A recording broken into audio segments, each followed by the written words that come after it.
Admiral David Cole stood on the bridge of his ship, the UESS Persistence, and watched the battle through the main screen.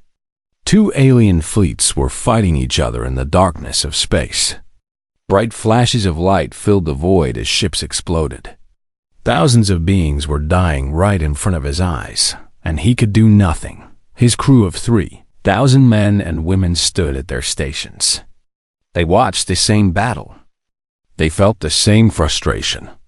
Lieutenant Emily Park gripped her console so hard that her knuckles turned white. She wanted to help. Every person on this ship wanted to help, but they were forbidden.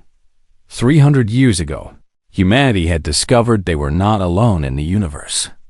They had met other species. They had learned about the great galactic community. They had been welcomed with open arms. But there was one rule they had to follow. One law they could never break. Humans were not allowed to fight in any war. The Galactic Accord of 2487 was clear. It stated that human beings could not participate in armed conflict under any condition. Every spacefaring species in the galaxy had signed this accord.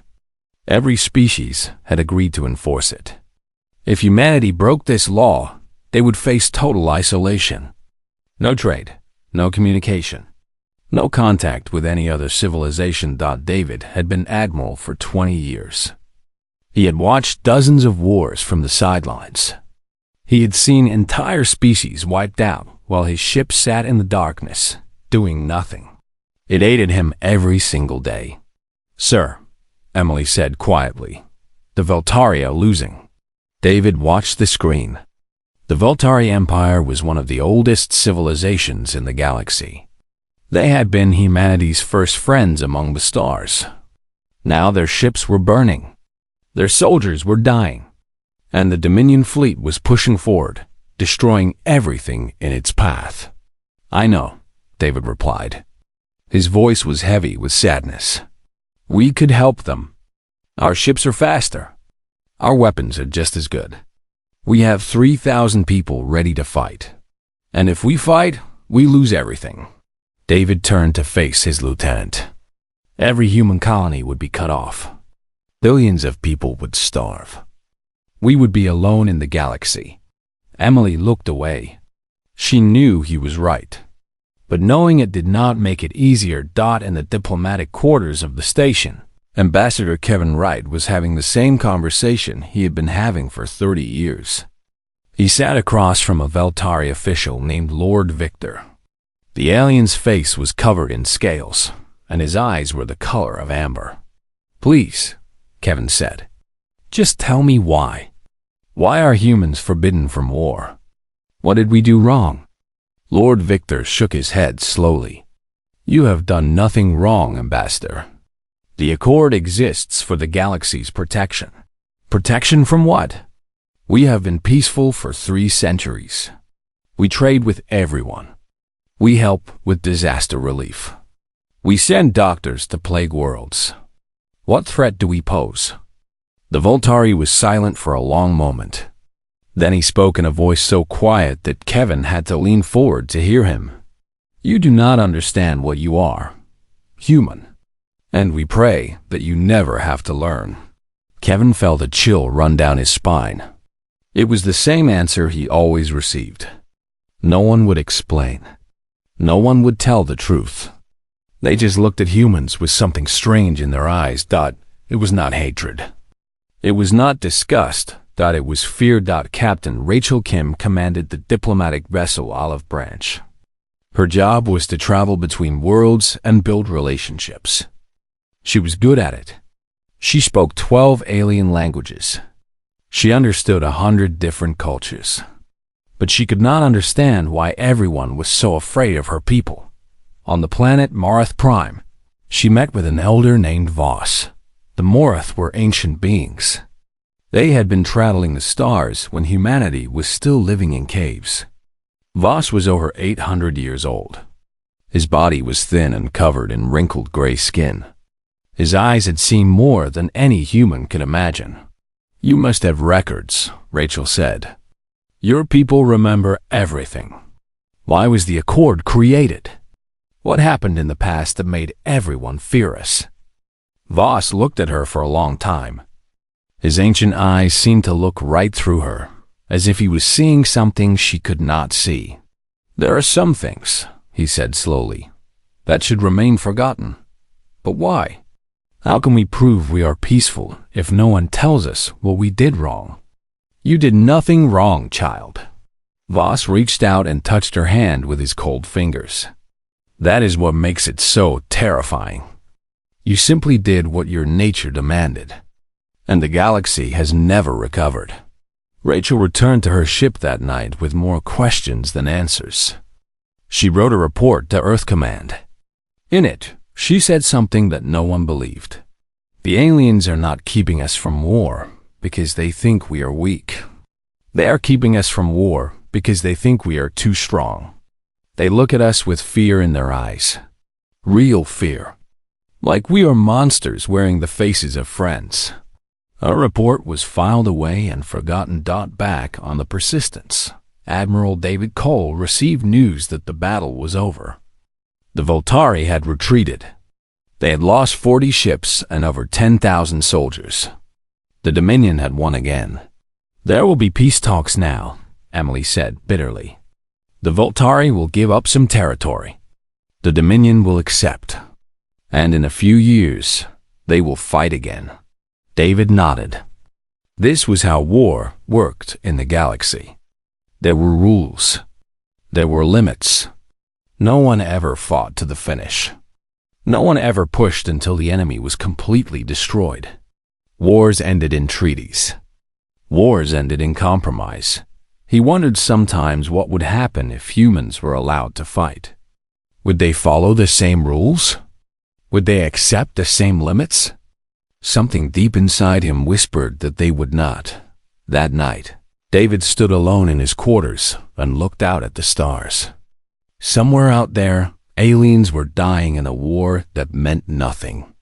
A war that would end in a handshake and a treaty. A war where both sides would survive to fight again. It seemed like such a waste. But humans were forbidden from war. So David Cole went to bed and tried not to think about all the lives he could have saved. He tried not to think about the fear and Lord Victor's eyes. He tried not to wonder what humanity had done to deserve such fear. 300 years of peace. 300 years of being told they were not allowed to fight. 300 years of humiliation. And still, no one would tell them why. The truth was out there, buried in the ancient archives of the galaxy. It was waiting to be discovered. It was waiting to explain everything. But for now, humanity remained in the dark. They followed the rules. They stayed peaceful. They watched wars from the sidelines, and they waited. Deep in their hearts, they knew that someday the truth would come out. They just did not know if they were ready for it. Dr. Thomas Lee had spent his entire life looking for answers. He was a historian. He studied the past to understand the present. And for the last 40 years, he had been trying to answer one simple question. Why were humans forbidden from war? He had traveled to 100 worlds. He had read 1,000,000 documents. He had spoken to scholars from every species in the galaxy. But no one would tell him the truth. They all said the same thing. It was for the galaxy's protection. It was better not to know. Some things should remain forgotten. Thomas did not accept that answer. He was 70 years old now. His hair was gray. His hand shook when he held his datapad. But his mind was still sharp. And he was more determined than ever to find the truth. That was why he had come to Nexus Prime. Nexus Prime was a neutral station floating in the center of the galaxy. It belonged to no species. It was a place where all beings could meet in peace. Traders came here to do business. Diplomats came here to make deals. And hidden deep in the station's core, there was something else. An archive. The Galactic Council kept records of everything that ever happened in the galaxy. Every war, every treaty, every discovery. Most of these records were open to the public, but some were not. Some were sealed away, protected by the highest security. Only members of the council could access them. Thomas had spent 20 years trying to find a way in, and now, finally, he had found someone who could help him. Elder Vos of the Morath was dying. The ancient being was over 900 years old now. His body was failing. He had only weeks to live. And before he died, he wanted to do one thing. He wanted to tell humanity the truth. Thomas found him in a small room near the medical bay. Vos was lying on a bed, his gray skin pale and thin. Tubes connected him to machines that kept him alive. But his eyes were still bright. They still held wisdom from centuries of life. "You came," Vos said. His voice was weak but clear. "You said you had something to show me." Thomas sat down beside the bed. "You said you knew why we were forbidden." "I do." Vos lifted a trembling hand and held out a small device. It was a data key.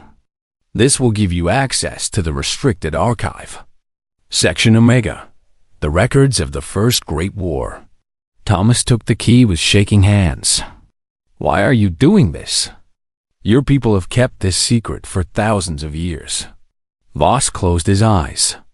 "Because I am tired, human. Tired of fear. Tired of secrets. Your people deserve to know what they are. And perhaps," he paused to take a breath, "perhaps knowing will help you choose a different path." "A different path from what?" Vos did not answer. He had fallen asleep. Thomas left the room and made his way to the archive. His heart was pounding. After 40 years, he was finally going to learn the truth. The archive was a massive room filled with data storage units. Billions of files. Trillions of records. Everything that had ever happened in the galaxy was stored here. Thomas found a private terminal and inserted the data key.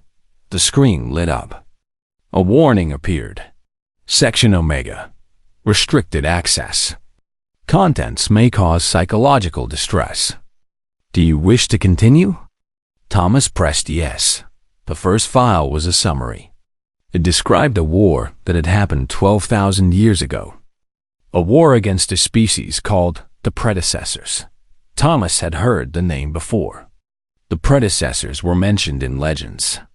They were supposed to be the first intelligent species in the galaxy, the first to travel among the stars. But they had disappeared long ago. No one knew what had happened to them. Now, Thomas was about to find out. The records showed that the predecessors had been powerful, more powerful than any species before or since. They had technology that seemed like magic. They had weapons that could destroy entire planets. And they had decided to conquer the galaxy. Every other species had united against them. The Voltari, the Morath, the Syndicate. 100 different civilizations had joined together to fight the common enemy, and they had lost. Battle after battle, the predecessors won. They were too strong, too advanced, too cruel. They did not want to rule the galaxy. They wanted to enslave it. They wanted every other being to serve them forever. For 1,000 years, the war went on. And for 1,000 years, the predecessors kept winning. Entire species went extinct. Hundreds of worlds were destroyed. Hope was dying. Then the predecessors made a mistake. They found a small planet in an unremarkable system. A blue world with green lands and wide oceans. It was primitive. The beings there had not even developed space travel yet. They used chemical rockets and simple machines. The predecessors decided to conquer them anyway. Thomas opened the next file. It was a video recording. He watched with wide eyes as the predecessor fleet arrived at the planet. The humans of that era had no chance. They had nuclear weapons, but those could barely scratch the enemy ships. They had soldiers, but they were fighting against beings with technology thousands of years more advanced by every measure. Humanity should have lost in days. They did not. The video showed what happened next. Thomas watched in growing shock as the humans refused to surrender. They fought with everything they had. When their weapons did not work, they built new ones. When their soldiers died, more took their place. And then they started adapting. In just months, humans figured out how predecessor technology worked. They captured enemy weapons and made their own versions. They studied enemy tactics and developed counters. They learned faster than any species the galaxy had ever seen. But it was not just their ability to learn that made them dangerous. It was their psychology. Thomas watched battle after battle. He saw human soldiers charge into certain death without hesitation. He saw them sacrifice entire cities rather than let the enemy take them. He saw them launch attacks that no rational species would attempt. And he saw the predecessors start to lose. For the first time in 1,000 years, the great enemy was being pushed back. Humans did not fight the way other species fought. They did not negotiate. They did not retreat. They did not accept defeat. They just kept fighting. And fighting. And fighting. The final video was the worst. Thomas had to pause it several times because his hands were shaking too badly to continue. In the end, humanity did not just defeat the predecessors. They destroyed them. Every ship. Every base. Every colony. Every member of the species. The humans hunted them across the galaxy. They did not stop until there was nothing left. Not a single predecessor remained. Alive. Extinction. Complete and total extinction. Thomas sat in silence for a long time after the videos ended. He understood now. He understood everything. The galaxy was not afraid of humanity because they were weak. They were afraid because they were strong. When humans went to war, they did not stop until the enemy was gone. Not defeated. Not conquered. Gone. Erased from existence. It was built into their nature. It was something they could not control. The other species had seen what happened to the predecessors. They had watched humans wipe out the most powerful civilization in galactic history. And they had decided together that humanity must never fight again. Because if they did, who would be next? Thomas packed up his datapad and left the archive. He needed to tell someone. He needed to warn them. But as he walked through the station, he wondered if that was really a good idea. Maybe the galaxy was right to be afraid. Maybe some truths should remain buried. But it was too late now. Thomas knew the truth. And soon, everyone else would know it too. The question was, what would humanity do when they finally understood what they really were? Admiral David Cole read the files 3 times before he believed them. Dr. Thomas Lee had sent him everything. The videos. The records. The truth about what humanity had done 12,000 years ago. David sat alone in his quarters on the Persistence and watched his ancestors destroy an entire species. When he was finished, he called a meeting. Commander Brian Park was his chief strategist. The man was brilliant. He could analyze any battle and find the winning move. But even Brian looked shaken when he arrived at the Admiral's office. "You watched the files," David said. It was not a question. I did. Brian sat down heavily in a chair. I watched them 4 times. I still cannot believe it. Believe it. The Marth Elder who gave Thomas access has confirmed everything. These are real records from the Galactic Council itself. Brian was quiet for a long moment. Then he spoke slowly, choosing his words with care. So the predecessors attacked Earth, and our ancestors fought back. That part makes sense. Any species would fight to survive. Yes, but they did not just fight to survive.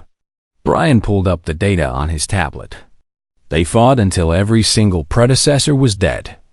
Not captured. Not exiled. Dead. They spent 50 years hunting them across the galaxy. They tracked down every ship. Every colony. Every individual. They erased them from existence. David nodded. And now you understand why we are forbidden from war. I understand that the other species are afraid of us. But Admiral, Brian hesitated. Is what our ancestors did really so different from what any other species would do? Yes. David stood up and walked to the window. The stars glittered in the darkness outside. The Veltari have been fighting wars for 10,000 years. They fight. They lose soldiers. They negotiate treaties. Then they fight again. The same enemies over and over. They never finish the job. Neither does anyone else. The Syndicate calculates acceptable losses. If a war costs too much, they stop and make a deal. The Morith retreat when they are outmatched. Every species in this galaxy has limits. Lines they will not cross. Points where they say enough is enough. Brian understood. But humans do not. No, we do not. David turned to face his commander. When humans fight, something changes inside us. We stop seeing the enemy as people. We stop thinking about tomorrow. All we care about is winning. Winning at any cost. That is why we burned our own cities in the ancient wars on Earth. That is why we invented weapons that could destroy our entire planet. And that is why we hunted the predecessors until they were extinct. David sat back down. It is built into us, Brian. It is part of our nature. When we go to war, we do not stop until one side is completely destroyed. The door opened. Ambassador Kevin Wright entered the room. His face was pale. He had been reading the same files. The Galactic Council has agreed to meet with me, Kevin said. They want to discuss the situation. What situation? Brian asked. The situation where a human has accessed the most restricted files in the galaxy. The situation where our species now knows the truth about why we are forbidden from war. Kevin sat down and rubbed his face with his hands. They are not happy. 2 days later, Kevin stood before the Supreme Arbiter of the Galactic Council. The Arbiter was not a normal being. It was made of pure light, shaped into a form that other species could understand. It had existed for thousands of years. It remembered everything that had ever happened in the galaxy around Kevin. Representatives from 100 species watched in silence. Veltari with their scaled faces. Morith with their ancient eyes. Syndicate members with their calculating expressions. They all knew why he was here. Ambassador Wright, the Arbiter said. Its voice echoed through the great hall. You have accessed forbidden knowledge. Knowledge that was sealed for the protection of all. With respect, Supreme Arbiter, the knowledge was about my own species. We had a right to know the truth. Did you? The Arbiter flickered. Or did the truth simply satisfy your curiosity while creating new dangers? Kevin took a deep breath. My people have spent 300 years wondering why we were forbidden from war. We thought you believed we were weak. We thought you looked down on us. Now we know the real reason. And what will you do with this knowledge, human? I do not know. Kevin was honest. But I do know this. My people are not the same as they were 12,000 years ago. We have changed. We have grown. We have been peaceful for 3 centuries. The Arbiter was silent for a long moment. When it spoke again, its voice was softer. Almost sad. You do not understand, Ambassador. You have not changed. You cannot change. What you call peace is simply the absence of enemies. The moment you have a true enemy again, you will become what you were before. You cannot know that. We have watched you for 300 years. We have studied every aspect of your culture, your history, your psychology. You celebrate warriors. You build monuments to war. Your most popular stories are about conflict and victory. Even in peace, you prepare for war. Kevin wanted to argue, but he knew the Arbiter was right. Your ancestors did not exterminate the predecessors out of evil, the Arbiter continued. They did it because they could not stop themselves. When humans fight, you do not experience war the way other species do. For you, every battle is a fight for survival. Every enemy is a threat that must be eliminated completely. Is that so wrong? The predecessors wanted to enslave the entire galaxy. Yes, and your ancestors saved us. For that, we are grateful. The Arbiter moved closer to Kevin. Its light grew brighter. But we also saw what happened when you had no enemy left to fight. You turned on each other. You fought wars among yourselves that killed millions. You built weapons that could destroy your own planet and almost used them. Kevin felt cold. The Arbiter was talking about human history. The world wars. The nuclear weapons. The centuries of violence before humanity finally achieved peace. You are not forbidden from war because you are weak, Ambassador. You are forbidden because you are too strong. When humans fight, you do not stop until one side is utterly destroyed. You have no instinct for measured conflict. Your species treats war as an extinction event. Every time. The words hung in the air. Kevin finally understood. For 300 years, humanity had felt humiliated by the Accord. They had felt like they were being treated as children. But the truth was much worse. They were being treated as monsters. Monsters that had to be kept in a cage. What happens now? Kevin asked quietly. Now you return to your people and share what you have learned. And you pray that you never have a reason to go to war again. The Arbiter began to fade. Because if you do, we will not be able to stop you. No one will. And when you are finished destroying your enemy, there will be nothing left but ashes. Kevin returned to Earth with the weight of the galaxy on his shoulders. He met with Admiral Cole and Dr. Thomas Lee and Captain Rachel Kim. He told them everything the Arbiter had said. For a long time, no one spoke. Then Rachel asked the question they were all thinking. What if the Arbiter is wrong? What if we have changed? Admiral Cole looked at her. His eyes were tired. Look inside yourself, Captain. When you watched those videos of our ancestors fighting the predecessors, what did you feel? Horror? Shame? Rachel did not answer. I felt pride, David admitted. I watched them wipe out an entire species, and I felt proud. That is the truth. That is what we are. The room was silent.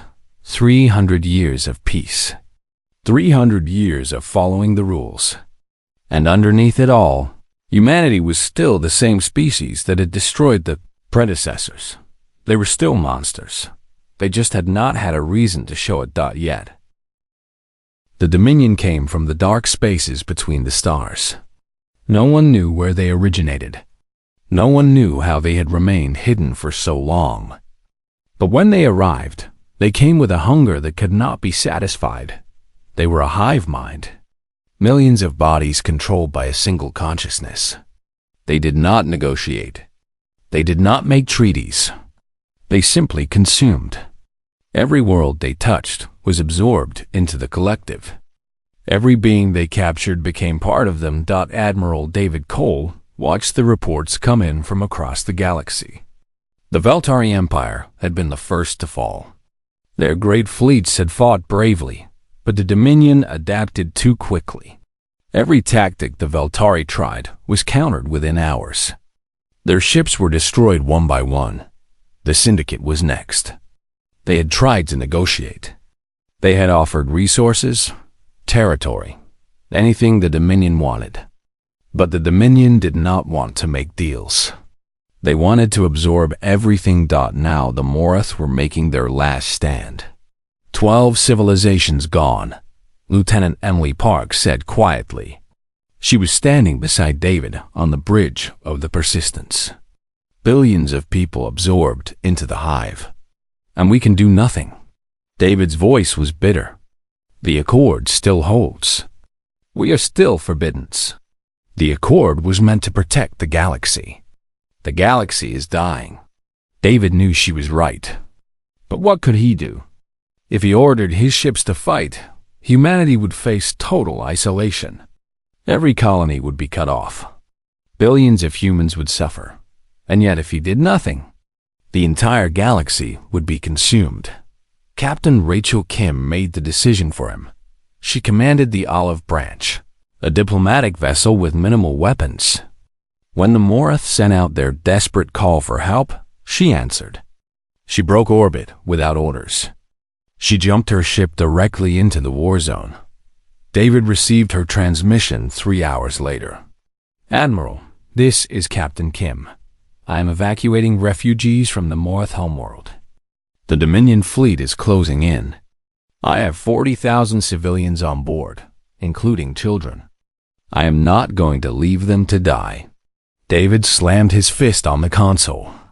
Rachel, get out of there. That is an order. I cannot do that, sir. These people trusted us. They gave us shelter when we were new to the stars. I will not abandon them. The communication was filled with static.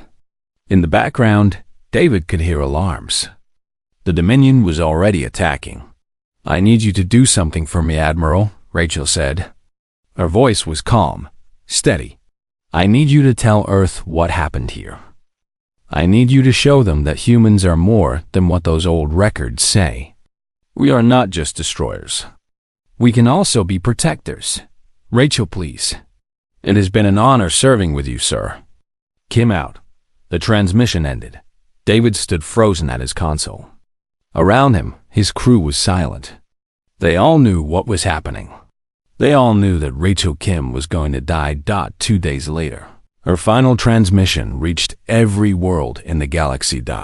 She stood on the bridge of her ship, surrounded by Dominion vessels. Her crew was behind her. The refugees were safe in the hold. And she looked directly into the camera with fire in her eyes. My name is Captain Rachel Kim of the United Earth Space Service. I am a human being. For 300 years, my people have been told that we are too dangerous to fight, that we must be kept away from war because of what we might do. And maybe that is true. Maybe we are dangerous, but we are also this. She gestured at her ship, at her crew, at the thousands of refugees she had saved. We are the people who will not abandon others to die. We are the people who will stand in front of those who cannot fight. We are the people who will give everything we have to protect the innocent. Alarms screamed. The Dominion was closing in. To the species of this galaxy, I say this. You were right to fear us. But you were wrong to think that fear was the only thing we could inspire. We can also inspire hope. We can also inspire courage. And if you give us the chance, we can also inspire victory. She turned to face her crew. It has been an honor. The screen went dark. The Olive Branch was destroyed 17 minutes later. Rachel Kim and her crew died fighting. They took 3 Dominion ships with them before the end. And everything changed. On Earth, billions of people watched the recording. They saw one of their own sacrifice herself to save aliens who had kept them in chains for 3 centuries. They saw bravery. They saw honor. They saw what humanity could be at its best. And then they saw the Dominion consume the Morath homeworld. Something awoke in the human race that day. Something that had been sleeping for 300 years. It was not just anger. It was not just grief. It was something older. Something deeper. It was the thing that had destroyed the predecessors. Admiral David Cole received a message from the Supreme Arbiter of the Galactic Council. The ancient being appeared on his screen, its light dim and flickering. Admiral Cole, the Council has met. We have discussed what must be done. And what has the Council decided? The Arbiter was silent for a long moment. When it spoke, its voice was heavy with defeat. The Accord of 2487 is hereby suspended. The restriction on human military action is lifted. The Arbiter paused. We are asking for your help, Admiral. We are begging for it. The Dominion cannot be stopped by conventional means. They adapt too quickly. They learn too fast. They sound like us. No, the Arbiter flickered. They are not like you. They want to consume, to absorb, to make everything part of themselves. You are different. You want to win, and winning for you means something very specific. David understood. The Dominion wanted to enslave the galaxy. Humanity wanted to destroy enemies completely. We are unleashing you, Admiral Cole. We pray that we are not making the greatest mistake in galactic history. But we have no other choice. The transmission ended. David stood on the bridge of the Persistence and looked at his crew. Emily Park, Brian Park, hundreds of others. They were all watching him, waiting. You heard the Arbiter, David said quietly. The Accord has been lifted. We are free to fight. No one cheered. No one celebrated. They all knew what this meant. They all knew what was coming. Captain Kim gave her life for people who were not her own. David continued. She showed the galaxy what humans can be. Now we have a choice. We can prove her right. We can be the protectors she believed we were. He paused. Or we can be what the ancient records say we are. The destroyers. The exterminators. The species that does not stop until the enemy is gone. Emily spoke up. What are we going to be, Admiral? David thought about Rachel Kim. He thought about her sacrifice, her bravery, her hope that humanity was more than what the galaxy feared. But he also thought about the Dominion, the billions already absorbed, the civilizations already destroyed, the endless hunger that would never stop on its own. We are going to be both, he said finally. We are going to protect those who cannot fight, and we are going to destroy those who threaten them, completely. He turned to face the stars. Send a message to every human ship, every colony, every soldier. Tell them that the chains have been broken. Tell them that Captain Rachel Kim died so that we could fight. His voice hardened. And tell them that the Dominion is going to learn why the galaxy feared us for 300 years. Across human space, the message spread. Ships powered up their weapons. Soldiers put on their armor. Factories began producing war machines that had not been built in centuries. For 300 years, humanity had been forbidden from war. That ended today. And the galaxy would never be the same. The Dominion had never faced an enemy like humanity. Admiral David Cole led the combined human fleet into battle on the first day of the war. 3,000 ships, millions of soldiers, every weapon humanity had ever built. They jumped into the heart of Dominion space and attacked without warning. The Dominion adapted quickly. They always did. Within hours, they had figured out human tactics. Within days, they had developed counters. They expected the war to follow the same pattern as all their other conquests. They were wrong. When the Dominion adapted, humanity adapted faster.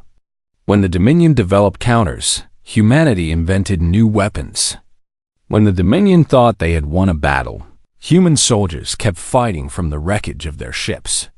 General Michael Scott commanded the ground forces. He was a quiet man with gray eyes and steady hands. He had spent 30 years training for a war that everyone said would never happen. Now he finally got to use everything he had learned. His soldiers did not fight for territory. They did not fight for resources. They fought to end the threat. Every world they liberated was defended to the last soldier. Every Dominion hive they found was destroyed completely. We are not here to win battles, Michael told his troops before each assault. We are here to win the war. There is only one way to do that. We fight until the enemy cannot fight anymore. Then we fight some more. The Dominion hive mind had never experienced fear before. It had absorbed thousands of species. It had consumed trillions of beings. It knew what other species felt when facing death. But it had never felt fear itself. Until now. 6 months into the war, the Dominion tried to negotiate for the first time in its existence. It sent a message to Admiral Cole offering peace. It would withdraw from all conquered territory. It would release all absorbed populations. It would give humanity anything it wanted. David read the message on the bridge of the Persistence. His crew watched him in silence. "Sir?" Emily Park asked. "What is your response?" David looked at the screen. He thought about the billions the Dominion had absorbed. He thought about Rachel Kim dying to save refugees. He thought about the galaxy burning while humanity was forced to watch. "No response," he said. "We are not here to negotiate. We are here to end this." The war continued. Dr. Thomas Lee watched the reports from a refugee ship far behind the battle lines. He was too old to fight now, too old to do anything but watch. But he understood what he was seeing better than anyone. "They are not just winning," he said to himself as he studied the data. "They are systematically dismantling the Dominion. Every attack is designed to cause maximum damage. Every strategy is aimed at complete destruction. The Dominion controlled half the galaxy when the war started. After 1 year, they controlled only a quarter.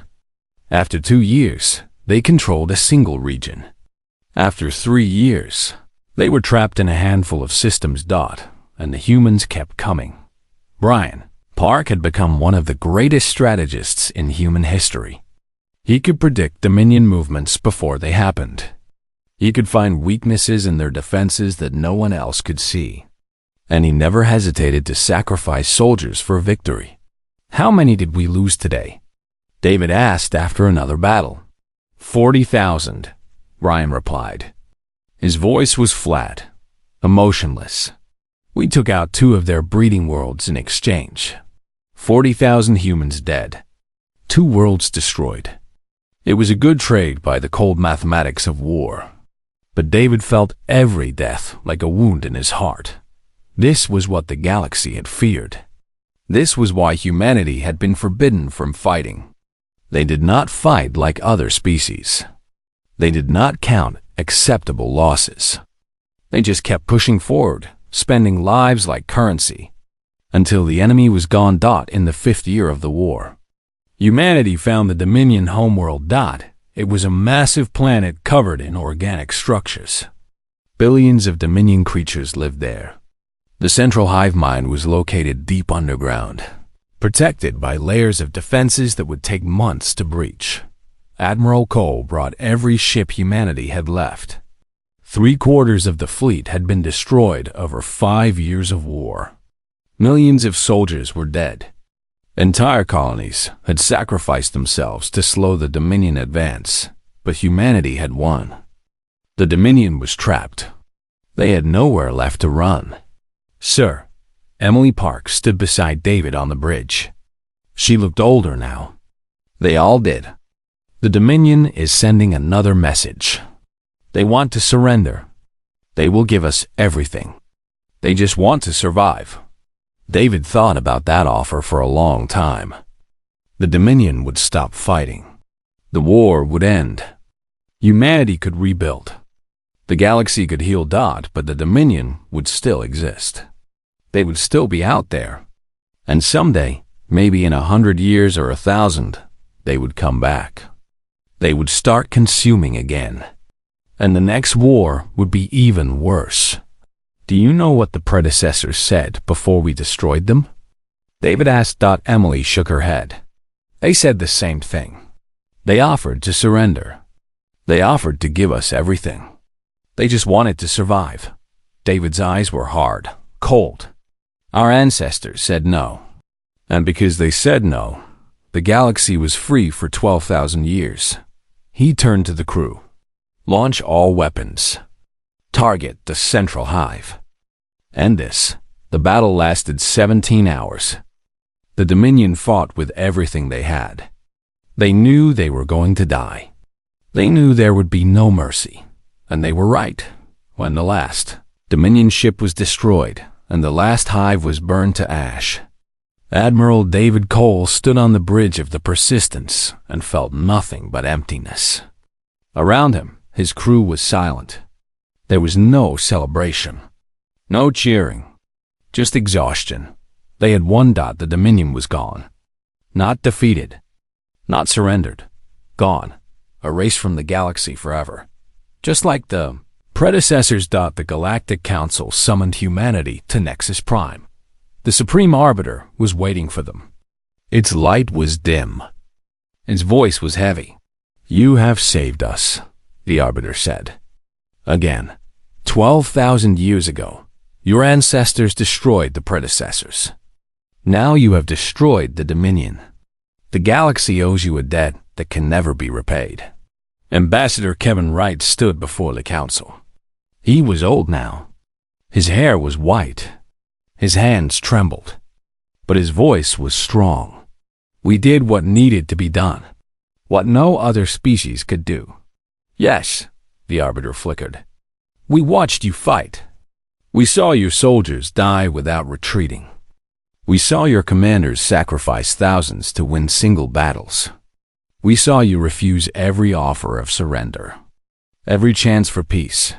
Kevin said nothing. "Now you understand why you were forbidden," the Arbiter continued. "When humans fight, you do not stop. You do not negotiate. You do not accept defeat. You transform into something absolute." Admiral Cole stepped forward. He was tired. So tired. He had spent 5 years at war. He had lost count of how many friends he had buried. And now, he asked, "What happens now?" The Arbiter moved closer.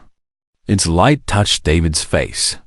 "Now we ask you something we never thought we would ask. We beg you to return to peace, to remember what you are capable of and choose to be something else. Not because we fear you, but because we have seen the cost." David thought of the dead. Rachel Kim, the soldiers who had charged into certain death, the colonies that had been sacrificed, the millions who had given everything so that humanity could win. "We will return to peace," he said quietly. "Not because you ask, but because we are tired.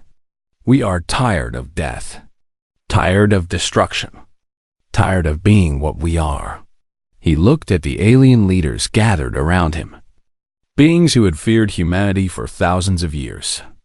Beings who had kept them in chains. Beings who had finally been forced to ask for help. "But understand this," David continued. "We will never forget what we are. We cannot change our nature. And if the galaxy ever needs us again, we will answer. We will do what we have always done. We will fight until the enemy is gone." The Arbiter was silent for a long time. "We understand," it said finally. "And we accept. You are what you are. The galaxy must live with that truth." The council ended. The representatives returned to their worlds. And humanity began the long journey back to peace. Dr. Thomas Lee watched from the observation deck as human ships jumped back toward Earth. He was 90 years old now. He had seen the secret files. He had watched the war. He had watched his species become exactly what the galaxy had always feared. And he understood. Humanity was not evil. They were not monsters. They were simply different. When they faced an enemy, something inside them changed. They stopped seeing limits. They stopped accepting defeat. They fought with everything they had until one side was completely destroyed. It was terrifying. It was beautiful. It was human. The galaxy had finally seen what humanity could do when the chains were broken. They had seen the fury, the sacrifice, the absolute refusal to stop.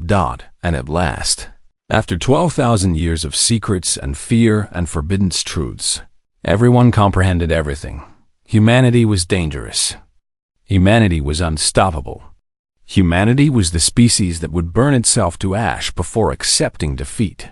But humanity was also the species that would sacrifice everything to protect the innocent. The species that would never abandon others to die. The species that had saved the galaxy twice. They were destroyers and protectors. Monsters and heroes. the galaxy's greatest fear and its only hope. And now, finally, everyone understood. Admiral David Cole returned to Earth and retired from the military. He spent his final years in a small house by the ocean, watching the waves